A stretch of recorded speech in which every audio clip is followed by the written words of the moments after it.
Like, I'm he just also thinking about the stuff that you can do with that as well. I'm like, oh my god, it's gonna be so many girls who'll be like, oh yeah, Mark Gray. Oh, oh hello, for sure. 50 Oh Shades my of God, Grey. Oh my that. god, what would you Tell want to me, what would do? you do to me? What do you want to do to me?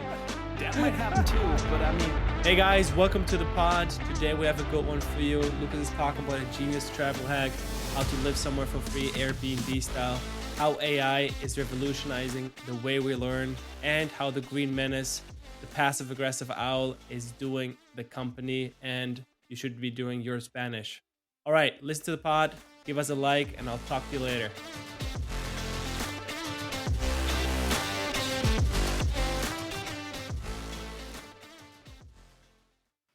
What's up, guys, and welcome to Non-Fungible Twins. This is Mark speaking. hey, it's Lucas. What's up, Mark? How's it going? What's up, bro? Very good, very good. What's on the agenda for today? All right, we got plenty of topics to talk about. I have a few AI tools I want to talk about, as well as another one, a genius travel hack. You interested? Ooh, I'm hooked already. Ooh, I'm hooked already. I got ooh, something as well. I got the Green Menace today. Our favorite green ooh. owl, passive aggressive owl. I want to talk about that bad boy. So, do you Man, want to that's start with your topics? Since you have a little man bit more that than me. man that sounds good. I mean, the passive aggressive owl. I mean, I can imagine what topic that might be. But sure. I Good, good. mean, I can kick it off. All right. Question: what is the most expensive part when you travel? Most travel, the Yeah. actual flight And then the or second hotels. most expensive? Okay, if you stay for a longer time, yeah. Yeah, hotel super expensive. I'm guessing. Accommodation. Okay, so the accommodation, correct. So what if I could tell you you could stay at a place for free? What would you say? Sounds good to me. I have questions though. The question What, is, what questions you have? what kind of place is this? In terms All of, right. does it fit my needs? Imagine you can stay in an Airbnb for free. Would you be interested? Oh yes, I would be interested if the Airbnb is something I like. Again, very picky. Not really, All but right, you still. can choose whatever, like wherever city you are. You can, just like Airbnb, you can look for a flat or house, and then stay in there for free. Would you be interested? Yes, but where's the hook? I smell a butt. Where's the butt, Lucas? Show me the butt, Lucas. All right, so the topic that I'm not talking about couch surfing, because couch surfing, you literally just stay on a couch. We definitely don't want to talk about this. No, it's actually house sitting or actually pet sitting. So Hmm. now, how did I end up All with this right. topic? Because I found an article related to a guy who, like, they started a pet house sitting company. They started in Mm-hmm. 2010. And basically, the story of it is that he was house sitting in Spain. And Yeah. then he had almost a fatal accident while mountain climbing. And then he recovered basically in the house sitting and befriended the dog itself, as well as the owner, because he loves dogs, and he realized back in the day, man, it's super hard if you are like a dog owner to travel and find somebody who really takes care of the dog. So in 2010, he started a website, or actually an organization. Well, more like a website or membership, where Mm-hmm. people can offer the house, and get somebody to house it. Now, I think this is really, really genius because it solves like three problems. So, first of all, if you're a pet owner and you want to travel, man, it's super expensive to get actually somebody to like dog sit. It costs up to $40 a Yeah. night, right? So let's say you go 2 weeks, that's 480, no, 500 something dollars. Public math. Public Yeah, math. we don't do that. So it's like it's a lot of money. So that's already horrible, right? And the problem, if you want to travel the world, you have to pay for accommodation, which is super super expensive. Now, Mm-hmm. if you do, yes, go ahead. If you had any questions. No, no, no. What's the name? I wanna look it up on the side. I want to see the Oh, of pictures. course, it's called. Wait. TrustedHouseSitting.com. Let me just send you the link in the show notes.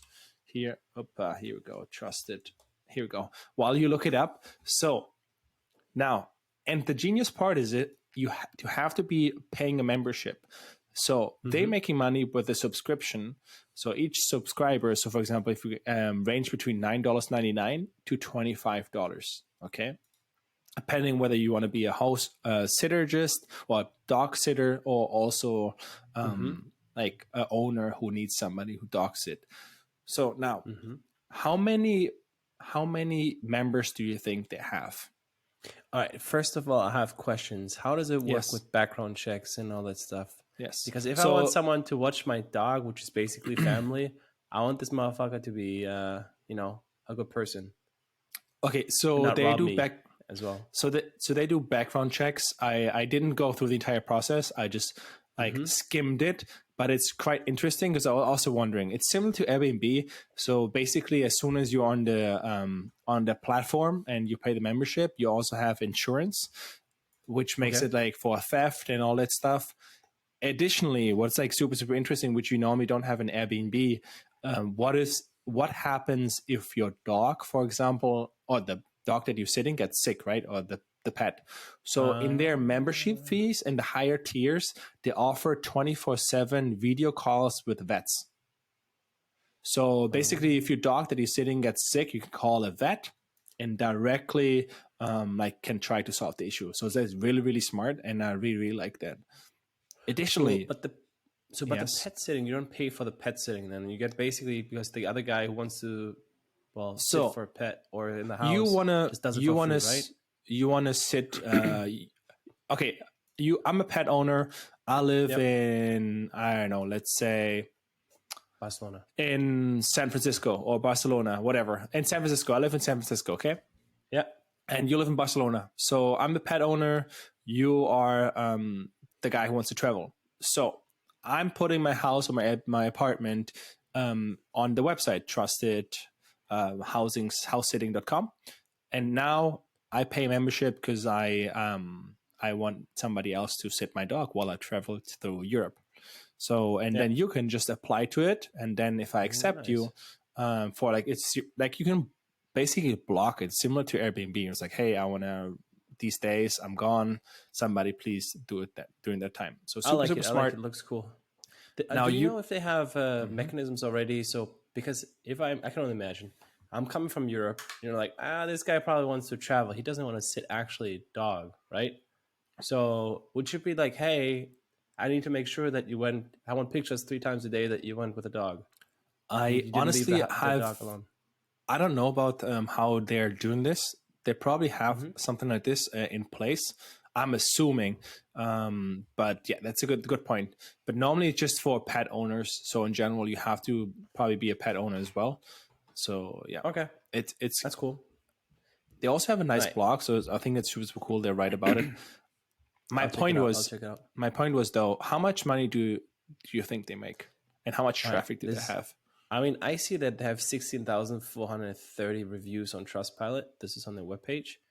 So I'm guessing a lot of members. I'm guessing 200,000 or 300,000 members. Oh, okay, they don't have that many members. So they have in 2020, this website had 40,000 members, and in 2021, so like the data became public in February 2022, they had 70,000 members, but all members are paying, right? So that's pretty sick. I think that's really, really impressive. 179 minimum, no basic, 119. Oof. Yeah, but it's a year, right? So if you say per month, it's like if you pay 15 €10. So I just calculated with let's say now they're growing. So let's say imagine they grew by another 20K. So they are 90,000 members, and the average is like $17 per month, $7.45. They make 18.8 million a year, of something I never even heard about, right? So that's which is, I think, super impressive. And I was like kudos to the founder for sure. By the way, his name is Do you know the margins Andy or something? Pack. Did you look it up?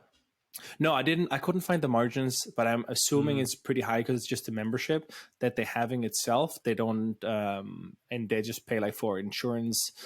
But yeah, I think it should be really, really good. Other point is, how much do you think that? So how do you think that industry is growing? It's like growing slowly. What are your thoughts? Well, I mean, you mentioned already before, It is growing. So I'm guessing it's growing rapidly, especially now. I think after COVID, more and more people want to travel. And then maybe with the economic situation, this makes it even more interesting to have alternatives to Airbnb. They're not that expensive and you can do something for different experience. So I think it's grown Yeah. very, very fast. So market size in 2021 was 1.8 billion. All right. What is the market as defined as like house So sitting? it's all pet. No, it's actually not house sitting. It's actually pet sitting. So this is not house sitting itself. It's just pet sitting. So it's very, very niche. Okay. And it's 1.94 billion in 2021. And out of this, like the US was 0.8, so 800 million. So it's like almost half of it was just in the United States. Now, all right. Guess the compounding rate over the next 3 years. The growth rate. Compound annual rate. Yeah.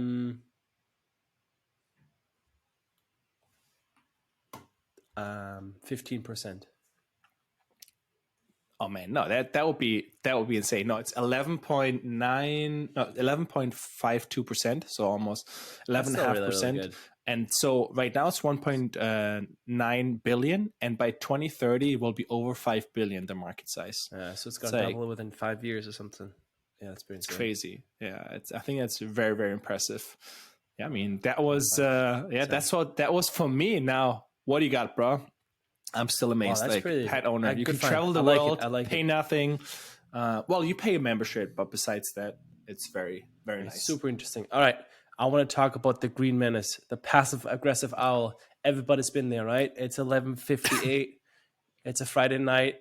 You got home. You're like, oh my God, you got 10 notifications. You think, man, I'm a busy guy. Who are these notifications from?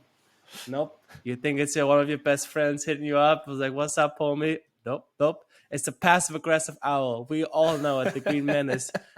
The owl, the Duolingo owl. So, man, I did some research. The one and only. Exactly, the one and only. Sometimes in a champagne tracksuit, if it's really out to kill you.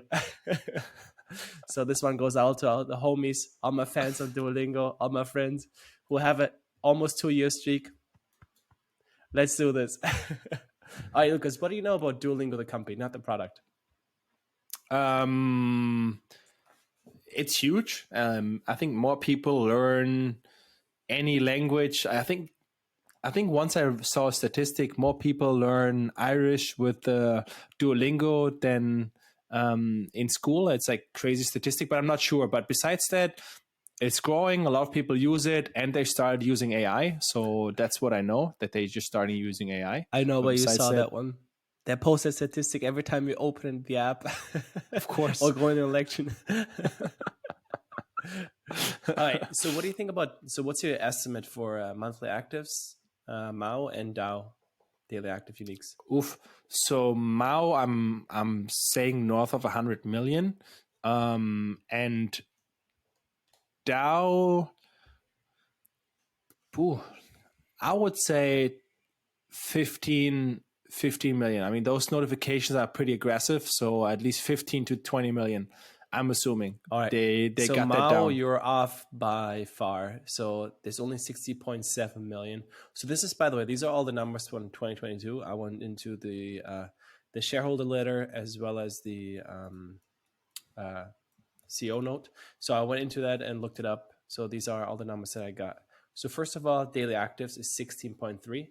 Then monthly actives is 60.7.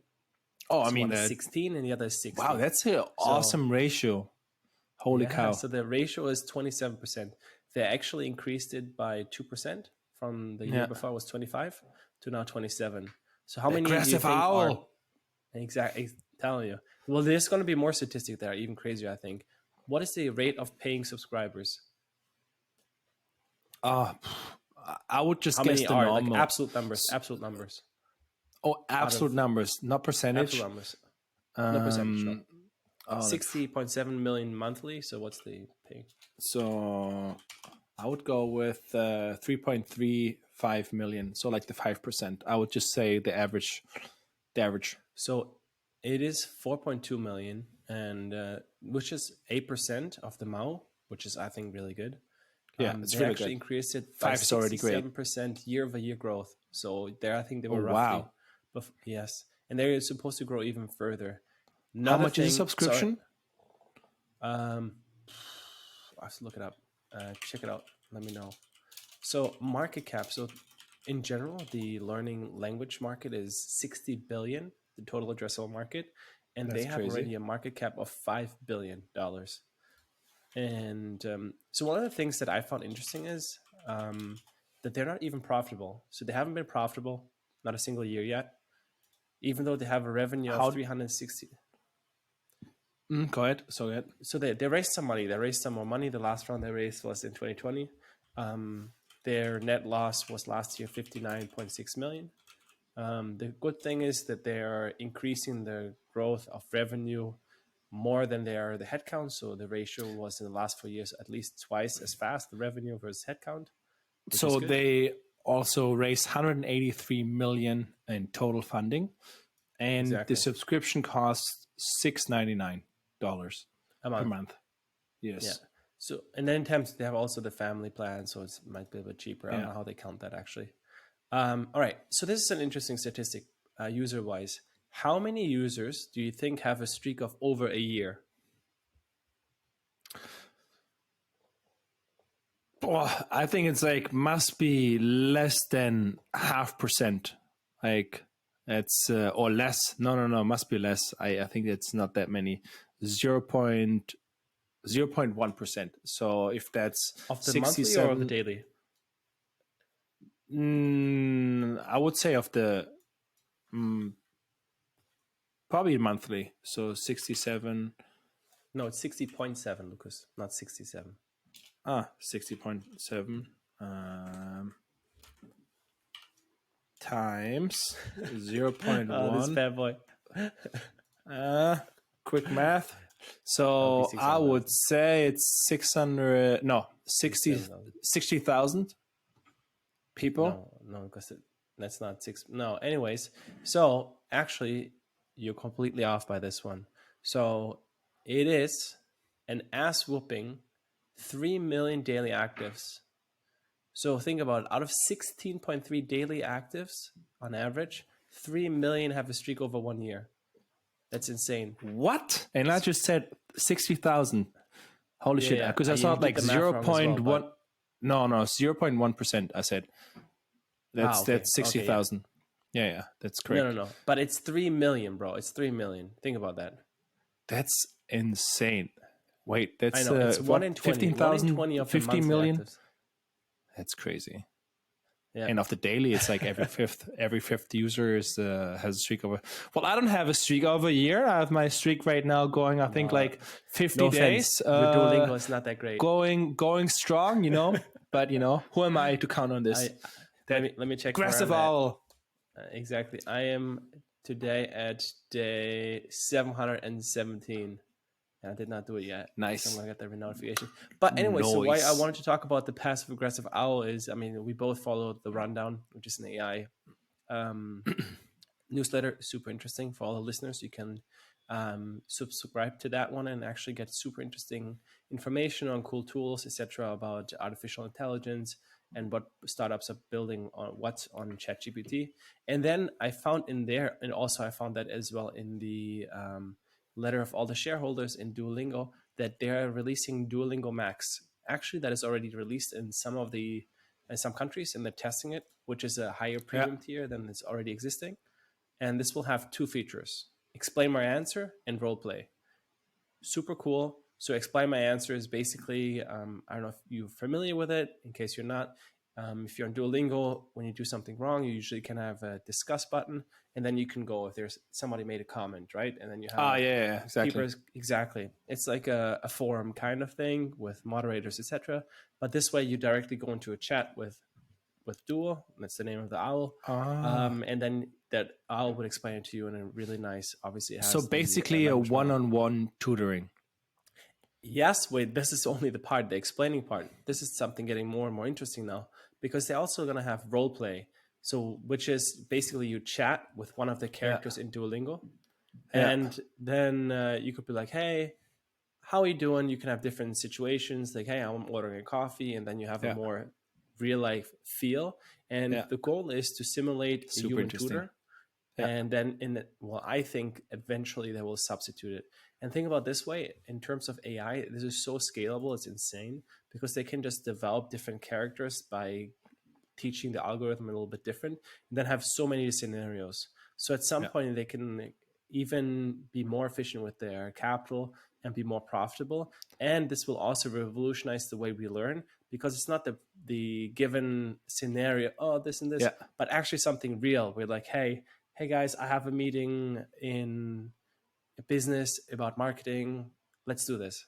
So they can have more and more scenarios that are free flowing, and then you can talk about this, But which I find fascinating. that's the perfect segue to one of my AI tools that I want to do or talk about in a Ooh. second. So that was like personalized teaching. I think that was really, really good. I think I'm just gonna hop on the train right there. So I mean, I think we all know Khan Academy, and Yes. the founder, had a TED talk lately, and was basically presenting Khanmigo. So for all the Amigo. for all the non-Spanish speakers, so Amigo's friend. So basically, what it is, it talks about back in the 60s, there was a study which is called the Bloom to Sigma problem. The two Sigma problem is basically he analyzed like students to professor ratios and how the outcomes are of exams. So in a classroom with 30 students with one teacher, it's a normal distribution, normal bell curve distribution, and you have Mm-hmm. like relatively bad results. Now I'm just gonna copy the image in the show It's notes. called So Khanmigo, Lucas, by the way. yeah, Khanmigo. Well, Ah. so all right, now when you have a one-on-one teacher, you improve the results of the exams by 2 standard deviations. So as you can see in the That's the image, green one here. yeah, it's the green one. So conventional is like, all right, now distribution, you have those laggers and the others who Explain that to the listeners, please, because they probably can't yeah. see this. All right, Well, I they will definitely can't see also, this. all right, so normal distribution looks like, how would I best describe it? Well, It's bell curve, it's a like, pretty wide one. You have a yeah, pretty wide curve. It's not that steep. Yeah, it's not very steep. Yeah, I don't know how to best well, explain all it. right. I would describe it like this. So a regular bell curve starts at 0. Let's say this one has on the x-axis final exam score, and number of students is the y-axis. So conventional classroom is the regular bell curve. You have one student that has the lowest and one that has the highest, and then it's standard distribution. So that means that in the center at the 50 will be the most used students. Then the other bell curves, the master learning, and then it's the one-on-one.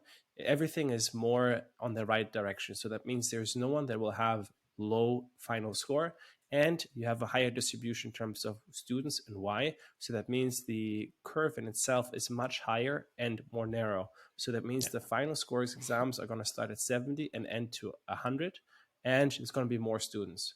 So it's Yeah. a steeper, like a higher hill, a shorter but higher mountain versus a small wide hill. Basically less people will fail and more people will get high scores. So that's the result of it. And I thought it was super fascinating because that problem was already known. It's been known for so long. And then also, how many years did you say? I think it was in. Let me double check when it first came out. I thought it was in the 60s. No, in the 84. Sorry, 1984 was the study done. But yeah, super interesting. So almost 40 years ago. And now coming back to the teachings, because right now the biggest problem that people see in AI is like, or professors or teachers talking about, is like, man, people are using it for cheating. People are using this. They're not going to learn. They're not going to write any essays. And I thought it was very fascinating the way the founder of Khan Academy like talked about it, because in the end, it's like, no, it actually will help us revolutionize how we educate people, because it all depends like what like rail guards you put in there, or like protection in there. Because like, for example, in the Khanmigo, what they do is they normally so basically they implemented this already on their platform. So if you want to learn math or something like this, instead of just like, hey, can you, like, you have a chatbot on the side and like, hey, give me the answer, like after you, and the chatbot will basically say, no, I can't give you the answer, but I see, look at what you did. This is a mistake that you've been doing there. So it points it out directly. Yes. It's like the guy's watching over your shoulder. Yes. And it's quite like, from a technical point of view, it's quite interesting because ChatGPT directly just answers, while this one just thinks first, like basically analyzes what you like, what answer you have, and then does like a calculation before even giving you an answer. It's super interesting from a technical point of view.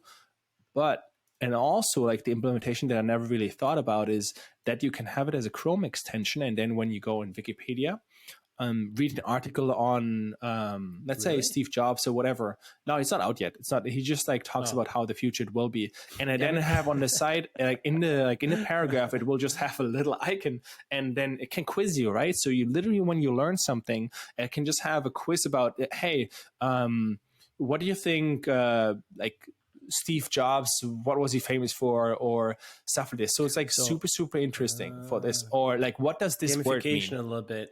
Yes. And like, that's cool. We normally only have an exam like once or twice a semester or year. So that one you can just like learn every day. And if you don't understand something, he also gives a great example of one of his students who was reading the Great Gatsby. And in the Great Gatsby, he just stares at that green light in the book and just like wonders, like, and she's like, yeah, but why is he staring at the green light? She Googles it. And then she, like, of course she finds it because it's basically the love of her life, of his life, was like staring there and reminds her of her, something like this. But that was not good enough for her. And then she used the bot, and the bot literally became Gatsby. So she could have a conversation with him, right? And it's just that's like, cool. Imagine any book or literature that you're reading, you can have a conversation with that person. It makes it like so much more interesting to learn and having a conversation. Definitely more interactive. Yeah. Also, what is super interesting, I mean, in general, I'm just like mind blown by all the options. Like, I'm just thinking about the stuff that you can do with that as well. Like, oh my god, there's gonna be so many girls who'll be like, "Oh yeah, Mark Gray. Oh, hello, 50 Shades of Grey. Oh my god, what would you tell me? What would you do to me? What do you want to do to me?" That might happen too, but I mean, you never know. No, these nasty gals out there. Oh, for sure. They're for sure. Luckily. Anyways, all right. My point is, another thing is that's super interesting is because another one of, well, ChatGPT also says, like, basically writes essays for you, right? Yeah. But so that was one of the complaints. Hey, people will not be able to write essays. What if I tell you can write it together with them, right? So, like his kid. So, let's say I write 2 sentences. The ChatGPT or like the Khanmigo writes 2 sentences. So, like, I might, this is going to be a story about a kid in a haunted house, right? And then I just write like, hey, little Mark was in that big house in Luigi's villa, and then like he's gonna write something more like, oh yeah, he was very scared because he didn't take his creatine and protein this morning. And and that way you can just have an interactive, like you can just build a story. Like with this is like super interesting because it's just like you feel like somebody's helping you, but he doesn't write everything. So I think that was also super interesting.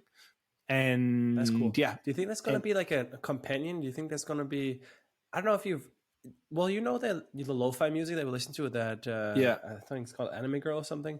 And there's like is this phenomenon that people are going to Discord, even though there's no talking, they're in the same chat. Oh, and, like, I think in my first million that they talked about it. Yeah, I think they did like back in the day, like a year ago. Yeah, or 2. I think they invested in it in one of the companies. Oh, really? So anyway, my thing is that it gives the users a little bit of feel of camaraderie. And do you think that they will do the same then with the AI, or do you think it will be hard for people to bond with the AI? Oh, I totally believe that they will be able to bond with them. I think there are already Nice. 1 or 2 out there. I think one of them actually failed. So there was just it wasn't the rundown.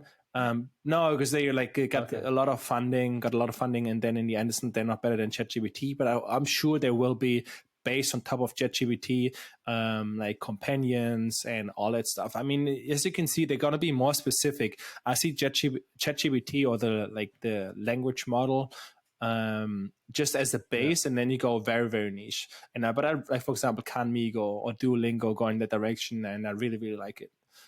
Also have another tool which is interesting. It's not directly about learning, but it's just about making things easier.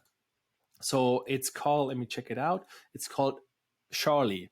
So right now, the biggest problem that you have with ChatGPT is that you have a word limit, right? So for example, if you no, SH is SHARLY. Yeah, with an A.